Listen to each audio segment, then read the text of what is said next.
Pakistan Kabul hospital మీద 1400 మంది హాస్పిటల్లో ఉన్న పేషెంట్లు చనిపోయారట.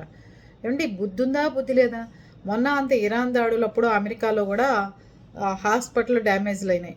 అలాగే మొన్న బాంబే మత కల్లాలు సృష్టించడానికి వచ్చిన అప్పుడు కూడా హాస్పిటల్ మీద హోటల్స్ మీద దాడి చేశారు ఉగ్రవాదులు. ఇప్పుడు పాకిస్తాన్ మళ్ళీ దాని బుద్ధి చూపించుకుంది. 400 మంది ఉన్న పేషెంట్లు ఉన్న హాస్పిటల్ మీద దాడి చేసింది. వాళ్ళు ఏం చేస్తున్నారు? నాయకులు ఇద్దరికి కనుక గొడవ అయితే మీరు కొట్టుకు చావండి, ఎవరు గెలిస్తే వాళ్ళు గెలుస్తారు, అక్కడితో యుద్ధం ఆపేయండి. అమాయకమైన ప్రజల్ని, అమాయకమైన ఇట్లాంటి పేషెంట్లని ఇబ్బంది పెడితే మాత్రం భారతదేశం కూడా దాన్ని ఖండించింది. ఇట్లాంటి పనులు మానుకుంటారా మానుకోరా, ఇట్లాంటి పిచ్చి పనులు ఆపుతారా ఆపరని. అందుకని వాళ్ళు ఏం చెప్తున్నారంటే మేము అసలు పాకిస్తాన్తో చర్చలకే లేదు, మేము చర్చలకే దిగమని చెప్పి.